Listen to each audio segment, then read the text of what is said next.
ایک اہم press conference کر رہا ہوں اور میں یہ چاہتا ہوں کہ اس کے اوپر ذرا سب جو دیکھ رہے ہیں بڑا ذرا غور سے میری باتیں سنیں۔ دیکھیں، ایک بیرونی سازش کے تحت ہماری گورنمنٹ کو ہٹایا گیا اور بیرونی سازش کے ساتھ جو ملوث تھے، جن کو کولیبریٹرز کہتے ہیں، وہ لوگ جن کو میں میر جعفر اور میر صادق کہتا ہوں، انہوں نے مل کے یہ بیرونی سازش کو کامیاب کیا۔ اور یہ جب ہماری حکومت گرائی گئی تو کن جگہ پہ بڑی خوشی بنائی گئی۔ ہندوستان کے آپ میڈیا دیکھ لیں، ایسے لگا جس طرح کہ کوئی ہندوستان کا ہی کوئی پرائم منسٹر بن گیا۔ اسرائیل میں بڑی آپ ان کی میڈیا دیکھیں تو وہ بھی خوش ہوئے، اور مغربی میڈیا جو مجھے جانتا ہے، ہندوستان کا میڈیا بھی مجھے جانتا ہے، ان کے اندر بھی ایک رجیم چینج کو کسی نے اٹھایا نہیں، کیونکہ وہاں بڑا برا سمجھا جاتا ہے کہ باہر سے بیٹھ کے کسی ایک جمہوریت کو گرایا جائے۔ تو آج وہ آگے چل رہی ہے وہ سازش، اور میں اس سازش کی آج پہلے ایک چیز سے شروع کرتا ہوں۔ اس خوفناک سازش کے اندر ایک پلان بنا ہوا ہے کہ ملک کی سب سے بڑی پولیٹیکل پارٹی کو اپنی فوج کے ساتھ لڑا دیا جائے، یعنی ہمیں اور فوج کو ایک ایسا پیش کیا جائے کہ ہم ایک دوسرے کے کوئی مخالف ہیں، اور یہ ایک پلان کر کے کیا جا رہا ہے۔ میں صرف جو آپ سب دیکھ رہے ہیں، میں آپ کو یاد کرانا چاہتا ہوں کہ جب ہماری گورنمنٹ چل رہی تھی تو سب سے زیادہ تنقید جب آتی تھی ہندوستان سے میرے اوپر، تو وہ یہ کیا کہتے تھے کہ عمران خان فوجیوں کا، پاکستانی فوج لے کے آئی ہوا ہے، ان کا پتلا ہے۔ سب سے زیادہ یہ کرتے تھے، اور مسلسل ان کو تکلیف تھی کہ جی یہ فوج اور گورنمنٹ ایک ہی پیج پہ چل رہی ہے۔ آپ کو پتہ نہیں اس چیز کا علم ہے یا نہیں، یا یاد ہو یا نہ ہو، کہ ایک ہمارے سوشل میڈیا کے جنونی نوجوانوں نے ایک چیز، ایک بے نقاب کیا جس کو کہتے تھے یورپین یونین کی ڈس انفارمیشن لیب۔ یہ کیا تھی؟ اس میں تقریباً 800 فیک سائٹس تھی، اور یہ فیک سائٹس کیا کر رہی تھی؟ یہ مسلسل پاکستان کے خلاف پروپیگنڈا کر رہی تھی، جس میں کئی پاکستان کے صحافی بھی شامل تھے، کئی وہ لوگ شامل تھے جو آج اس امپورٹڈ حکومت کے ساتھ آپ نظر آتے ہیں۔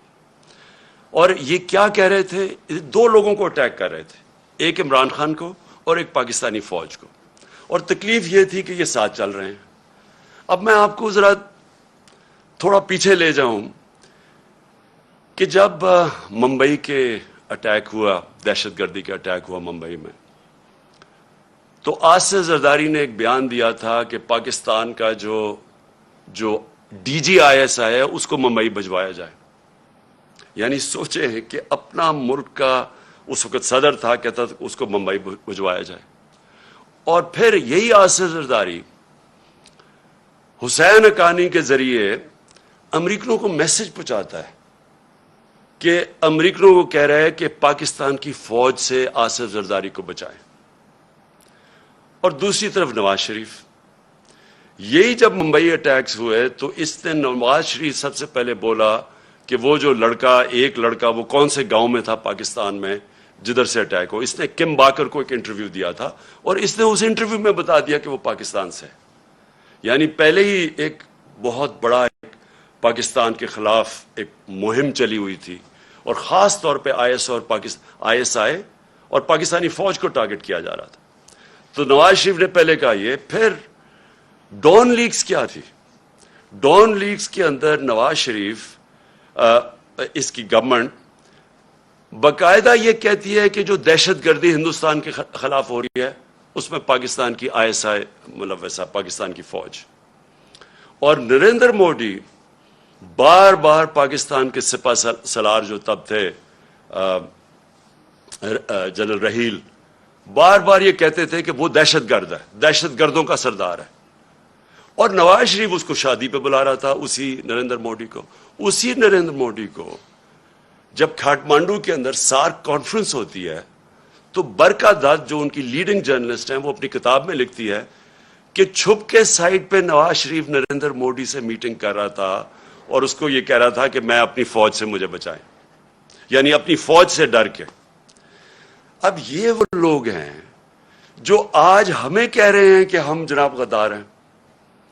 ان لوگوں کے پیسے باہر پڑے ہیں، ان کی اربوں ڈالر باہر پڑے ہوئے ہیں، ان کی کرپشن جو یہاں سے پیسہ چوری کر کے لے کے گئے اس کے اوپر داستانیں لکھی ہوئی ہیں، بیرون ملک کتابوں میں مینشن ہے، بی بی سی کی ڈاکیومنٹری میں ان کی چوری کا مینشن ہے کہ یہاں سے چوری کر کے پیسہ باہر لے کے گئے.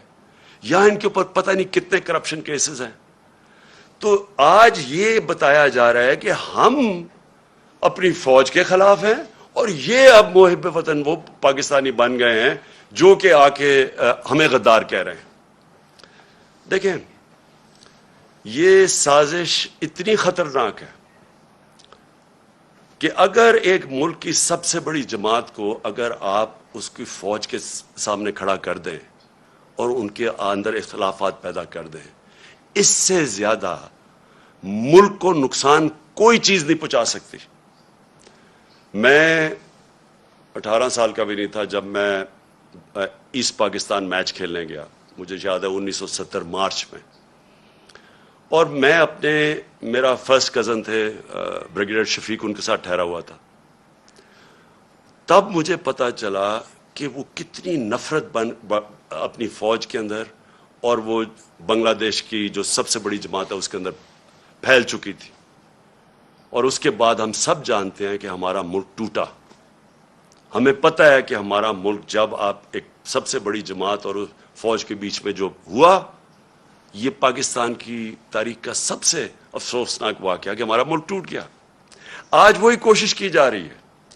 ایک پارٹی ہے پاکستان کے اندر جو پوری فیڈرل لیول کے اوپر پارٹی ہے، سارے صوبوں کے اندر پارٹی ہے، سب سے بڑا ووٹ بینک اس پارٹی کا ہے. وہ پارٹی اوپر سے لے کے گلگت سے لے کے قبائلی علاقے سے لے کے کوئٹہ سے لے کے کراچی، سندھ، پنجاب، سارے ملک میں آج وہ سب سے بڑی پاکستان کی پارٹی ہے. اور یہ سازش کی جا رہی ہے، اور سازش وہ لوگ کر رہے ہیں جو اس بیرونی سازش کا حصہ ہیں، کولیبریٹرز ہیں. وہ سازش کیوں کر رہے ہیں؟ اب میں بتاؤں ہوا کیا. پہلے ہماری گورنمنٹ گرائی گئی، انہوں نے سمجھا کہ ختم ہو جائے گا. یہاں جب گورنمنٹ جاتی ہے لوگ مٹھائیاں بانٹتے ہیں، وہ پبلک سڑکوں کے اوپر آ گئی. پھر ہم نے ایک پرامن احتجاج کرنا تھا 25 مئی کو. انہوں نے وہ یعنی عوام کے خلاف جو ظلم کیا ہے، یعنی کبھی اس ملک کی تاریخ میں ایسی حرکتیں نہیں ہوئی.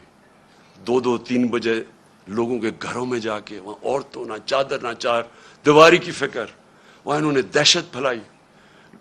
کبھی ایسی دہشت نہیں پاکستان میں پھیلائی گئی جس طرح کی شیلنگ کی فیملیز پہ، لوگوں پہ.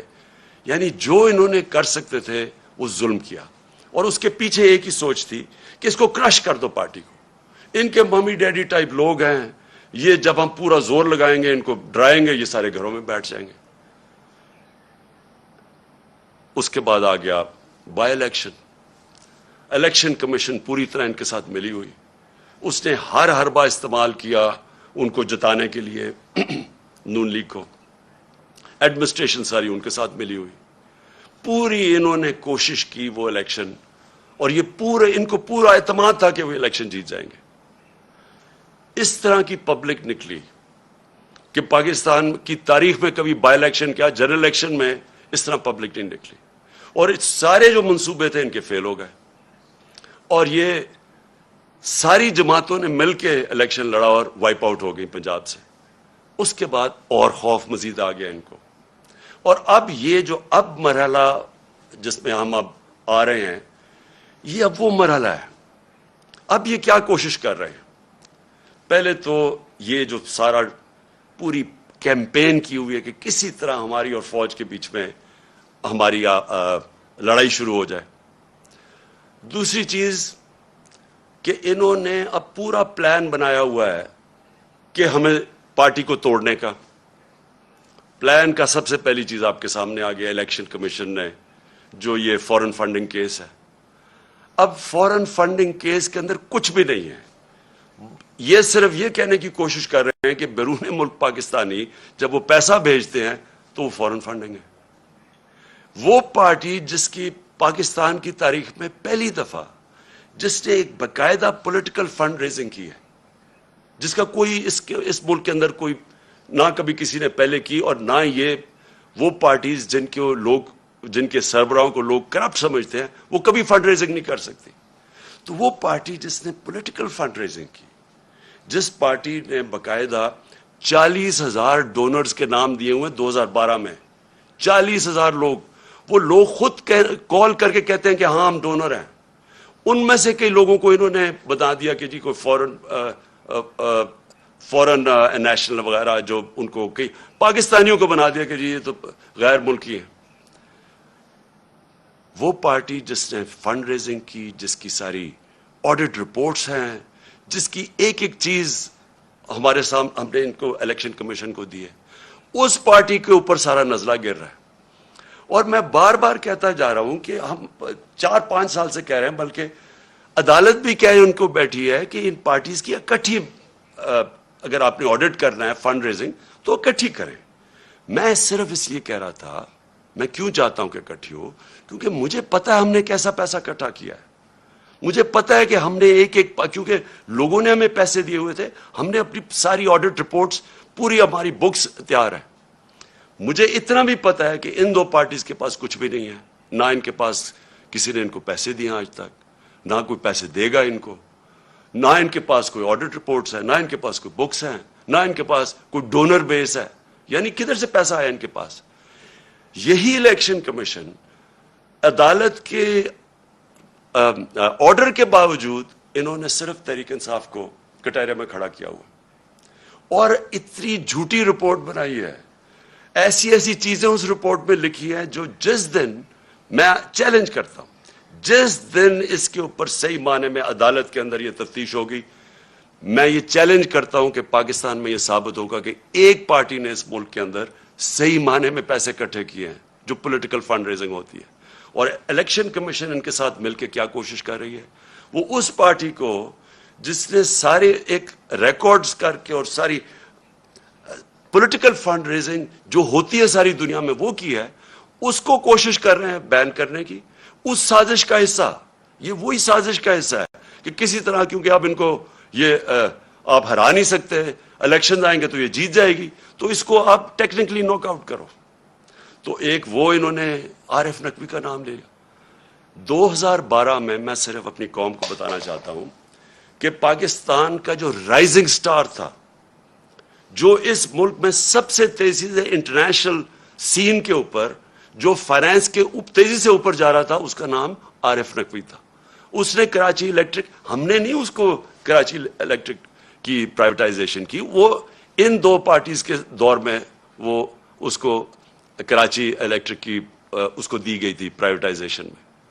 اور اس کی بل گیٹس اس کو پیسے اس کو انویسٹ کر رہا ہے اس کے فنڈ کے اندر، وہ پرنس چارلز کی چیریٹی کو پیسے دے رہا ہے. اور یہ الیکشن کمیشن کہہ رہی ہے ہم 2012 کی بات کر رہے ہیں، کہتی ہے 2018 میں وہ فراڈ اس کے اوپر چارجز لگے. یعنی اس لیول پہ انہوں نے جا کے کوشش کی ہے کہ کسی طرح ہمیں ڈسکریڈٹ کرے، اور میرا نام لے دیا کہ جی اس نے سرٹیفکیٹ دیا ہوا ہے اور وہ اس نے کنسیل کیا اکاؤنٹس. میں آج آپ کو پھر سے کہہ دوں کہ سرٹیفکیٹ دینا ہمیشہ، جب آپ سرٹیفائی کرتے ہیں، وہ ایک پروسیس سے آپ کے پاس پہنچتی ہے. میں بکس نہیں پڑھ کے سرٹیفائی کرتا، وہ پہلے شروع ہوتا ہے نیچے سے، ہماری فائنانس ڈپارٹمنٹ کرتی ہے، وہ پھر بیٹھتی ہے آڈیٹرز کے ساتھ، ان کے ساتھ کتابیں ریکنسائل کرتی ہے، وہ پھر جاتی ہے پارٹی کی مینجمنٹ کمیٹی میں، وہ مینجمنٹ کمیٹی جب کلیئر کرتی ہے تو وہ میرے پاس آتی ہے، تو میں دستخط ان کے کہنے پہ کہتا ہوں to the best of my ability. میں سرٹیفائی، میں نے وہ کتابیں نہیں دیکھی ہوتی، جبکہ میں اپنے جو اثاثے ڈکلیئر کرتا ہوں تو وہ میں ایفیڈیوٹ دیتا ہوں، کیونکہ میں دیکھ کے کرتا ہوں. تو اس کے اوپر یہ کوشش کر رہے ہیں ڈسکوالیفائی کرنے کی. ایک یہ ان کا طریقہ ہے. دوسرا یہ توشہ خانہ کیس ہے. میں پھر اپنی قوم کے سامنے ایک اور چیز کہتا ہوں، ساروں کا جو اس ملک کے پرائم منسٹرز اور پریزیڈنٹ بنے ہیں، جو اس ملک کے اندر بڑے بڑے عہدوں پہ رہے ہیں، سب کو تحفے ملتے ہیں. آرمی چیف کو ملتے ہیں, سب کو ملتے ہیں, ساروں کو انویسٹیگیٹ کریں کہ کیا لیگلی جو بھی انہوں نے کام کیا ہے قانون کے دائرے میں کیا ہے یا کوئی چیز غیر قانونی کی ہے. میں آج پھر آپ کو کہتا ہوں, جس دن یہ ہوگا ساری چیزیں میں نے قانون کے بیچ میں کی ہیں, اور مجھے پتا ہے کہ کن کو انہوں نے قانون کے دائرے میں نہیں رہ کے کی. آصف زرداری نے 3 گاڑیاں لی ہیں وہاں سے توشہ خانہ سے, جو کہ آپ نہیں لے سکتے. مجھے بھی ایک گاڑی ملی تھی, آپ گاڑی توشہ خانہ سے نہیں نکال سکتے. آصف زرداری نے 3 مہنگی گاڑیاں اور نواز شریف نے 1 لی ہے, اور یہ بالکل غیر قانونی ہے. تو میں یہ چاہتا ہوں کہ اس کے اوپر بھی آئے. یہ 2 چیزیں ہیں, کوشش کر رہے ہیں مجھے ڈسکوالیفائی کرنے کی, اور یہ تیسری بھی چیز کر رہے ہیں, اور جس کی اب آپ کے سامنے یہ آنے والا ہے, اب یہ فیز آنے والا ہے. اب ان کی کوشش یہ ہے کہ کسی طرح عمران خان کی کردار کشی کی جائے, کیونکہ ایک طریقہ پارٹی کو ختم کرنے کا یا پارٹی کو ڈسکوالیفائی کرو وہ مشکل ہے, دوسرا ہے کہ عمران خان کے اوپر کردار کشی کرو اور کسی نہ کسی طرح پھنساؤ کسی کیس میں. اور کردار کشی کے لیے ان کو پتہ ہے کہ کون سے میڈیا ہاؤسز ان کے ساتھ پوری طرح تعاون کریں گے, اور ان کو شک تھا, یہ جو ARY کے اوپر انہوں نے ایکشن لیا ہے, مجھے یہ اسی پلان کا حصہ ہے کہ کوئی چینل جو میرا موقف رکھے گی اس کو بند کر دو, یوٹیوبرز جو میرا موقف رکھیں گے ان کے منہ بند کر دو, خوف اتنا پھیلا دو کہ کوئی میرا موقف ہی نہ رکھے, اور وہ جو چینلز ہیں جو کہ جن کے اوپر ہمیں پتہ ہے کہ پیسہ چلتا ہے, اور ان کو پوری طرح میری کردار کشی پہ استعمال کیا جائے. اور یہ ان کا پلان ہے. اب یہ پلان شروع ہو رہا ہے, یہ جو ARY سے ہوا ہے یہ اس پلان کا حصہ ہے, اور یہ ابھی یوٹیوبرز پہ آئیں گے, ابھی یہ سوشل میڈیا کے اوپر آئیں گے, کوشش کریں گے کہ پورا منہ بند کر دیا جائے اور پوری طرح ایک عمران خان کو پبلک کے اندر ذلیل کیا جائے. میں پھر اپنی قوم کے سامنے کہتا ہوں کہ دیکھیں, میرا یہ مان ہے کہ عزت صرف اللہ دیتا ہے, اور اللہ کی اجازت کے بغیر کوئی کسی کو ذلیل نہیں کر سکتا. تھوڑی دیر کے لیے آپ سب کو پاگل بنا سکتے ہیں, آج تک کوئی بھی ایسا پیدا نہیں ہوا جو سارا وقت سب کو پاگل بنا لے. مجھے صرف افسوس یہ ہے کہ یہ جو پروسیس کرنے اب جا رہے ہیں, یہ جس طرح کی اب سختی دکھا رہے ہیں, یہ جو ایک پورا ایک نیا کہ مسل دکھا کے تو اب ہم ان کو کرش کریں گے, لوگوں کو ڈرا دیں گے, دھمکا دیں گے, اب صرف ملک کا نقصان کر رہے ہیں. میں اپنی قوم کے سامنے کہہ رہا ہوں کہ یہ جو اب فیز آ رہا ہے ان کا, اس سے ہمارا ملک ڈیمیج ہوگا. ملک کا سوچنا چاہیے. یہ صرف ذاتی مفادات کے اوپر اور بیرونی جو چاہتے ہیں, جو وہ چاہتے ہیں کیا بیرونی, کیا جنہوں نے ہماری گورنمنٹ گرائی, کیا وہ چاہتے ہیں مضبوط پاکستان؟ کیا وہ چاہتے ہیں کہ پاکستان ایک ملک بنے جو اپنے پیر پہ کھڑا ہو جائے؟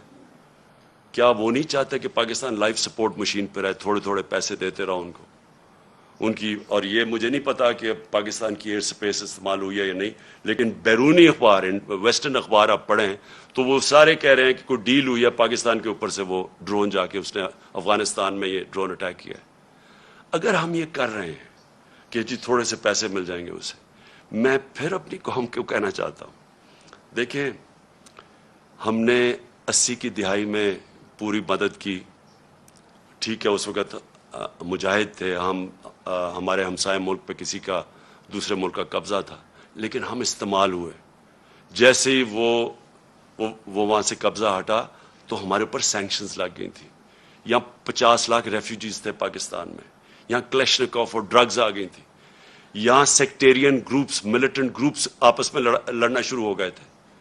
اس سے پہلے اور پاکستان تھا, افغان جہاد کے بعد پاکستان بدل چکا تھا. پھر ہم نے ان کی مدد کی, اور سب کو پتا ہے کہ جب وار آن ٹیرر میں دھمکی ملی اور ہم نے ان کی مدد کی, کیا ملا پاکستان کو؟ اسے $20 ارب ملا. تو جو نقصان پاکستان کا ہوا, جو 80,000 لوگ ہمارے قربان کیے گئے, جو ہمارے فوجیوں نے شہادتیں دی, تو کس لیے ہم نے کیا؟ ہمیں تب بھی یہی استعمال کیا گیا, دھمکی ملی, ہمارے گھٹنے گوڈوں میں جان ہی نہیں تھی کہ کھڑے ہو کے ہم ایک خوددار قوم کی طرح ان کا فیس کرتے. ہم پھر جھک گئے, اور بڑی بھاری قیمت قوم نے ادا کی اس کی. چھوٹی سے ایلیٹ ہے جن کو وہ جو پیسہ آتا ہے وہ باہر بھجوا دیتے تھے, ان کے بینک اکاؤنٹس بڑھتے رہے, لیکن قوم کو تو نقصان ہوا. ابھی بھی مجھے خطرہ ہے کہ اگر ہم یہ تھوڑے سے ڈالرز کے لیے اس ایجنڈے کا حصہ بھی بن جائے, اور وہ اس ایجنڈے سے ہم پھر کسی کانفلکٹ میں پھنس جائیں, کسی قسم کے انتشار میں پھنس جائے ہمارا ملک, تو آخر میں ہمیں ماضی سے پتہ ہے کہ فائدہ تھوڑا ہوتا ہے, نقصان بہت زیادہ ہوتا ہے. اور ابھی بھی میں یہ آج ضرور کہنا چاہتا ہوں کہ یہ جو ہم دیکھ رہے ہیں ٹی ٹی پی کی ایکٹیویٹیز پختونخوا میں, اور ہم دیکھ رہے ہیں انہوں نے ٹارگٹ کر رہے ہیں, میرے کئی تحریک انصاف کے وزیر اور میرے ایم پیز مجھے بتا رہے ہیں کہ ان کو دھمکیاں آ رہی ہیں اب ٹی ٹی پی کی طرف سے. میں اس کے اوپر بھی مجھے حیرت ہے کہ ان دنوں میں تو جب ٹی ٹی پی ایکٹیو تھی تو وہ تو یہ کہتی تھی کہ جو امریکہ کے کولیبریٹرز ہیں ہم ان کے خلاف ہیں, اس لیے ہم اٹیک کر رہے ہیں. تو یہاں تو وہ گورنمنٹ ہے جو ایک آزاد پاکستان چاہتی ہے, تو اس کو کیوں ٹارگٹ کیا جا رہا ہے؟ مجھے اس میں بھی ایک سازش نظر آ رہی ہے. میں سمجھتا ہوں یہ بھی ایک سازش کے تحت گیم چل رہی ہے ہماری پارٹی کو کمزور کرنے کے لیے. اور وہ جو ایک بیرونی سازش وہ چاہتے ہیں کہ ہماری پارٹی جتنی کمزور ہو, اس کے بعد ان کے لیے آسان ہوگا ملک کو کنٹرول کرنا. تو میں اور پھر آتا ہوں شہباز گل کے اوپر. دیکھیں, شہباز گل نے جو کہا, اور اگر وہ قانون کے خلاف تھا تو بڑا آسان ہے. اس کا ہمارا آئین ملک کا, ہمارا قانون ایک پروسیجر بتاتا ہے کہ اس کے اوپر چارج لگائیں, اس کو موقع ملے عدالت میں جا کے اپنی صفائی پیش کرنے کا.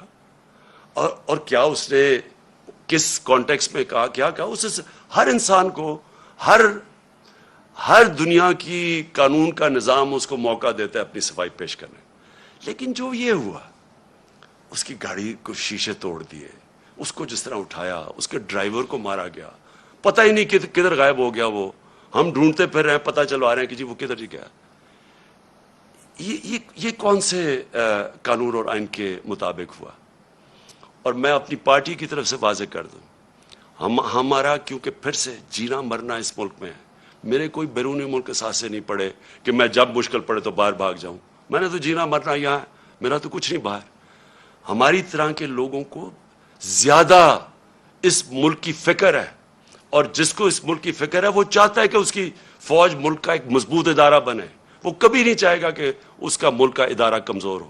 وہ لوگ جنہوں نے اس ملک سے کیا کیا تھا پہلے, میں یہ چاہتا ہوں کہ آج اب ایک چھوٹا سا کلپ دیکھ لیں. میں صرف چاہتا ہوں, اس سے بہت بڑی سٹیٹمنٹس ہیں ہمارے پاس, لیکن میں میڈیا کے لیے صرف دکھانا چاہتا ہوں کہ صرف یہ کلپ دیکھیں کہ شہباز گل نے کیا کہا, اور یہ دیکھ لیں کہ یہ جو بڑے بڑے نام آج پھر رہے ہیں جو ہمیں کہہ رہے ہیں غدار ہے, انہوں نے کیا کہا اور ان کے اوپر کیا ایکشن لیا گیا.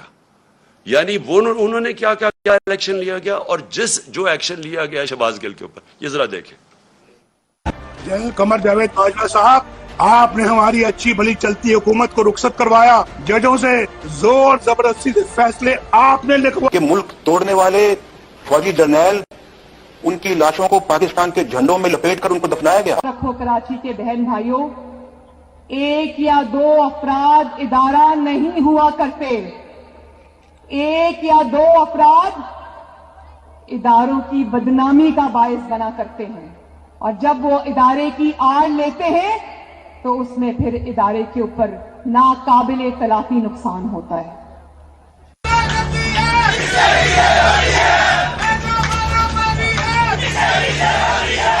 تو ہماری کردار کشی کرنا چھوڑ دو. اگر ہم نے آپ کی شروع کی تو پتہ نہیں پاکستان بننے سے آج تک کتنے جنرلوں کی شروع ہو جائے گی. بیٹی بھائی وہ ایکیوزڈ ہیں, ان کی لسٹ لے کے جس طرح ہم نے پریس کانفرنس کی تو آپ کی اینٹ سے اینٹ بڑھ جائے گی. اسرائیل کے وظیفوں پہ پڑھنے والے جرنیلوں, ریٹائرڈ جرنیلوں, اپنے حدود میں رہو. کام کی ہڈیوں سے گوشت تک جو ہے انہوں نے نچوڑ لیا ہے اور اتار لیا ہے. ابھی نندن کی کیا بات کرتے ہیں. چیف آف آرمی اسٹاف تشریف لائے, پیر کانپ رہے تھے, پسینے ماتھے پہ تھے. شاہ محمود صاحب نے کہا کہ خدا کا واسطہ ہے اب اس کو واپس جانے دیں, چونکہ 9 بجے رات کو ہندوستان پاکستان پہ اٹیک کر رہا ہے. وہ کوئی ہندوستان نے اٹیک نہیں کرنا تھا, کچھ نہیں ہونا تھا, صرف گھٹنے ٹیک کے. اب تو میں چاہتا تھا کہ آپ خود یہ سن لیں, اس سے بہت زیادہ کلپس ہمارے پاس ہیں, اور میں اس لیے چاہتا تھا کہ آپ یہ سارے سن لیں کہ ان کے اگینسٹ کیوں کوئی ایکشن نہیں لیا گیا؟ یہ تو کلپس ابھی اویلیبل ہیں. کیا ان کے اوپر، اور ان کے اوپر تو ایکشن پہلے بھی لینا چاہیے. جو یہ سارا ڈان لیکس تھا اور جو میمو گیٹ تھا، کیا یہ لوگ آج ٹھیک ہیں؟ اور ہم وہ پارٹی جس نے آج تک صرف اپنا ملک کا سوچا ہے، جس نے اس ساری جو جدوجہد ہماری ہوئی ہے، آپ یقین کریں کہ اگر کوئی بھی، جس طرح ہم نے یہ مشکل وقت سے گزرے ہیں، جو ہمارے اوپر مشکلیں گزری ہیں، میں آج آپ کو کہتا ہوں کہ ہم نے ہر وقت صرف اور صرف پاکستان کا سوچا ہے. ہمارے پاس اس وقت اسٹریٹ پاور ہے، ہم سارے پاکستان کو بند کر سکتے ہیں. ہمیں صرف کہ ملک کے معاشی حالات آج ایسے ہیں کہ ہمیں اپنے ملک کی فکر کرنی چاہیے، اور اس لیے ہر چیز، مظاہرے بھی کرتے ہیں تو پرامن. صرف 25 مئی کو ہمارا پرامن مظاہرہ تھا جب انہوں نے ہمارے پر انتہا کا ظلم کیا. آج تک کوئی ایک بتایا کہ ہم نے اپنے ملک میں کوئی توڑ پھوڑ کی، کوئی ہم نے اپنے ملک کو نقصان پہنچانے کی کوشش کی. جبکہ یہ وہ لوگ ہیں جنہوں نے اور جو چیزیں چھوڑے، جو انہوں نے اس ملک کو لوٹ کے باہر پیسہ لے کے گئے ہیں، یہ کیسے محب وطن ہو گئے؟ تو میں آخر میں میں صرف یہ چاہتا ہوں کہ یہ جو کوششیں ہو رہی ہیں سازش کر کے ایک ملک کی سب سے بڑی جماعت کو توڑنے کی، ہمارے لوگوں کو توڑنے کی بھی کوشش کی جا رہی ہے، اور کہ الیکشن میں کسی طرح یہ اتنے کمزور ہو جائیں کہ جب یہ الیکشن ہو، اور الیکشن کی پلاننگ کر رہے ہیں کہ یہ اتنے کمزور ہو جائیں اور پھر نواز شریف آئے وہاں سے انگلینڈ سے، اور اس کے بعد کہیں کہ جی دیکھیں عمران خان کو بھی ڈسکوالیفائی ہو سکتا ہے اور وہ بھی ہو سکتا ہے، ہم دونوں کو ایک ملا دیں، اور اس کے بعد یہ پھر وہی اسی الیکشن کے ذریعے الیکشن کروائیں. یہ گیم ہے بیسکلی کہ کسی طرح ہمیں چھوٹا کر کے کٹ ٹو سائز کریں. میرا اگلا سوال یہ ہے، جو بھی یہ پلاننگ کر رہے ہیں، کیا یہ پاکستان کے لیے بہتر ہے؟ کیا پاکستان اس میں سے اس دلدل سے نکلائے گا؟ پاکستان کو تو اس وقت سب سے زیادہ ضرورت پولیٹیکل سٹیبلٹی کی ہے، کہ ایک تکڑی گورنمنٹ آئے، سٹیبل گورنمنٹ عوام کی پاور سے، جو پھر اس ملک کو اس دلدل سے نکال سکے. کیا اس میں اگر یہ جو پلان بن رہا ہے، کیا اس میں پاکستان میں پولیٹیکل سٹیبلٹی آ جائے گی؟ اور جو بھی یہ پلان بنا رہا ہے، کیا اس کو اپنی ذات کا سوچ رہا ہے یا ملک کا سوچ رہا ہے؟ یہ صرف تھوڑے سے لوگ اپنی ذاتی مفادات کے لیے اس ملک کو ادھر لے کے جا رہے ہیں، اور مجھے افسوس سے کہنا پڑتا ہے کہ خدا نہ خواستہ یہ ادھر نہ چلا جائے کہ ہم سب کے لیے اس کو نکالنے کے لیے اپنی اور نیشنل سیکیورٹی کمپرومائز کر دیں. ابھی بھی مجھے خطرہ یہ ہے کہ ابھی بھی ہم کوئی ایسے فیصلے نہ کر لیں جس سے ہماری نیشنل سیکیورٹی کمپرومائز ہو. صرف ایک راستہ ہے آج، اگر ہم نے اس سے نکلنا ہے، صرف ایک راستہ ہے، اور وہ ہے صاف اور شفاف الیکشن. اگر ملک کو ہم نے اس مشکل سے نکالنا ہے، اس کے علاوہ، صاف اور شفاف الیکشن کے علاوہ جو اور راستہ لیں گے، ملک مزید اور نیچے جاتا رہے گا. جس طرح کی مہنگائی آج ہے، جس طرح کے لوگوں کے حالات ہیں، جس طرح کے بجلی کے بل ہیں، ہر چیز مہنگی، اور ابھی مزید اور مہنگی ہوگی کیونکہ ڈیویلیویشن جو ہوئی ہے، یہ ساروں سے عوام کے اوپر بوجھ بڑھتا جائے گا. اور پھر سے آخر میں صرف صاف اور شفاف الیکشن سے ہم اس سے نکل سکتے ہیں.